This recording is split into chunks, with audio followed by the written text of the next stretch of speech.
Hello everyone from Chelsea Fan TV. I'm here with Fathur and Lucca. Last fan cam of the day, so thank you guys for hanging around. I just don't know why anyone would want to hang around after the result we've just had. We've just lost 2-0 to Brentford. Lucca, I mean, how would you summarise what you've seen?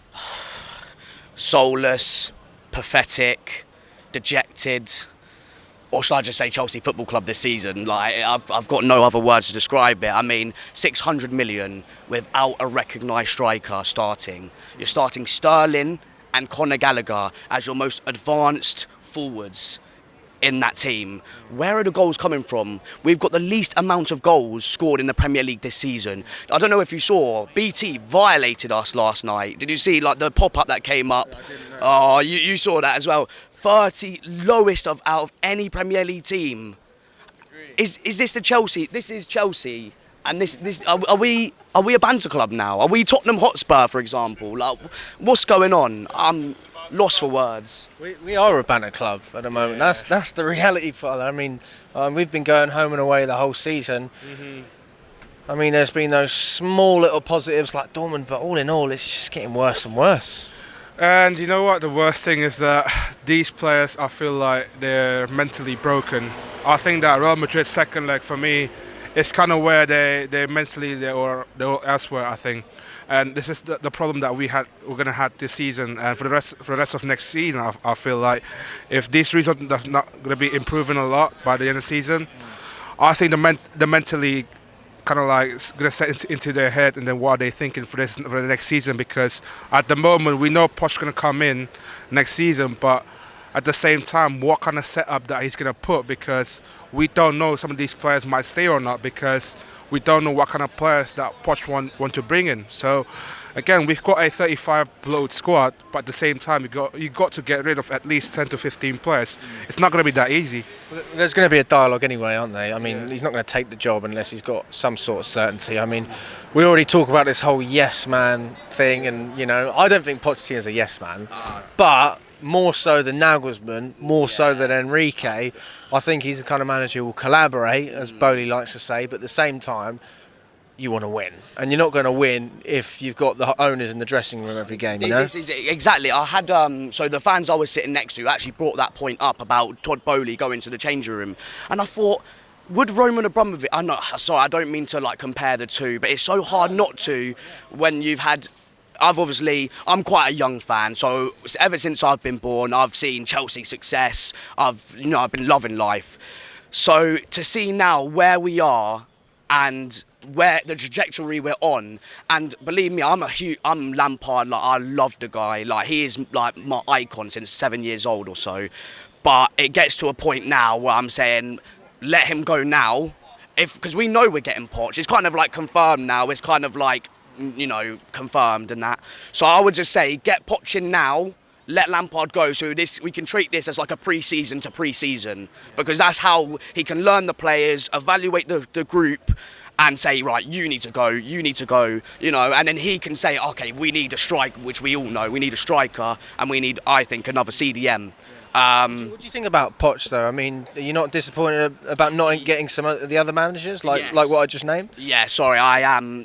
When I first heard about it, I was not happy, because obviously the rivalry we have with Tottenham, like, it does make me think, like, Pochettino, he was a Tottenham guy. Like, he got them probably in recent years the best they've ever been. 30, 40 years, something like that. And do you not think it's funny? I'll say this saying, like, he went to PSG and he couldn't even win a league title. You can take him out of Spurs, you can't take the Spurs out of him, in my opinion. And I think we're signing a guy now with that track record. I'm not sure how I feel about it, but at the same time, Lampard isn't doing it for me, man. I love the guy, but he's not the guy. Like, he's just not the guy for me anymore to take this forward, in my opinion. Do you feel the same way, Father? For me, it's more of a developing young players. I feel like with Pochettino, I think he can do it with the good track record he's had at Tottenham. But at the end of the day, it's kind of like when you had that. Let's say if he comes in next season and then he's literally improving some of the young players, and then we get that top four and maybe domestic cups along the way. Then where then the next season after the next season, basically, then where it gets the conversation gonna get more serious. Is he gonna be the man that gonna take us to that that glory days again, like when we were winning the league in 2017? And I feel like that pressure gonna suddenly will get into him, and he has to deliver with the amount of squad that he's gonna have this summer as well. And he's not gonna get any second chances by the time that we're gonna get that top for security when we're gonna challenge the league. Yeah. So. Well, we talk about getting second chances. I mean, if Pochettino did come in and didn't perform, we know what Roman would do. He'd sack him. But I feel like Bowley would give him more and more time. I mean, we saw how much time he gave Potter. As long as we don't slip to 10th, his job's going to be safe. I understand by that logic, but at the same time, you got to look at the performance on the pitch. I understand these owners want to use driven analysts, but at the end of the day, these are not data-driven analysts. Results are business results. At the end of the day, like if you do something bad on the pitch, you literally what happened with Roman, like you literally gone. And I feel with Bowley that he has to change the vision, or otherwise it's going to get more toxic. And I've seen fans right now turning on Bowley so quick just because what happened from the start of the season. It was a mess completely. And then what happened after that is it's a complete domino cycle. Yeah. Well, I mean, look, there's no doubt mistakes have been made. I mean, it's honestly, it is an absolute shit show. And look, you can blame Frank Lampard, Todd Bowley all you want, but the players definitely have to come into accountability as well. I know it's hard to know for them where they stand and everything, and it can be hard for a player, I can imagine, to not know where you stand within the club you're in. At the same time though, you've got players that I must admit, I do slander Conor Gallagher, but one thing I will say about Conor Gallagher is he runs, he covers every blade of grass. It's a bit like Kante. Obviously Kante's amazing, but he doesn't maybe have the same legs as he used to with all the injuries. And with Conor Gallagher, you see that same kind of passion, but when you're struggling to score goals, and I go back to it, we're the lowest scoring Premier League team, and you stick him and Sterling up front, I don't have any other words to describe it. I'm sitting here and I'm just thinking, I could tell you that I'm not in a football position. I was never a manager, never a football player. I could tell you that that's not going to work. I don't understand that. What does David Datro Fofana have to do to get any minutes? Played one game, 45 minutes against Southampton. I thought he was actually pretty good. Where is he now? Where is he now? Please. There are some players that do not need to be anywhere near this team, and I agree, we need a whole clear out, 100% whole clear out, and I hope Poch can just come in and just evaluate it and say, you're shit, you can stay, you're shit, you can stay, kind of thing. Yeah. What about your predictions, just finishing off the season? Where can you see us finishing? Any results? I'm not even going to talk about which games you don't think would do well. Where can you see us getting points?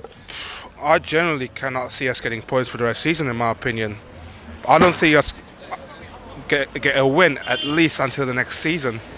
That's the crazy that we've had this season as well. And you look at the fixtures, the last three, especially against City, United and Newcastle. Newcastle at the moment, if they can keep this rate, they're going to be in the Champions League football by the time around 20th of May, and then they're going to come in to our ground by the final game of the season on a party mood. We're literally fighting for our bragging rights, basically. But at the same time, you've got to be realistic. Forest right now, they're literally just beat Brighton 3-1, and they're playing on the weekend as well. But again, we'd be lucky if Palace beat West Ham and Brighton would beat Wolves. We'd be lucky if we stay 11 by the end of Sunday. Fair enough. What about you, Luca? I'm really struggling to see where we get points also. I mean, it feels like we've been on 39 points for 2 months now. I mean, someone brought up to me earlier about the double we got over Milan this season, and now they're in the semi-finals. Does that not feel like years ago to you as well? It feels like a lifetime ago that we were getting these good results, and I don't even know the stat. What is it? Probably 5 wins in 30 games, maybe. I've lost count. It's ridiculous. And so where do you see the points coming from? Fat said, Forest have just beaten Brighton, who I think are a really good side. I think they run very well. And if Forest can go there and it was at their home, but if they can get some points against Brighton, how are we going to get points against Forest? Like, Brighton are miles ahead of us right now. I think, I think we're going to stay on 39 points if I'm honest. Maybe 40 if we're lucky, but it's going to be tough, honestly. I've lost all hope now. I just need the season to end, start fresh, hopefully getting a big boy striker, and I would say a DM as well, I think is needed, to let Enzo play a bit more advanced, because let's face it, him in this deeper role I don't think is suiting him at all. So many misplaced passes we saw. I feel like the pressure was getting to him today a little bit. We just need freshness. We need someone, and it's hard to say that because we've just spent 600 million, but we need a bit more. We just need a bit more, I think. Fair enough, boys. Thank you very much. Thank you. Pleasure.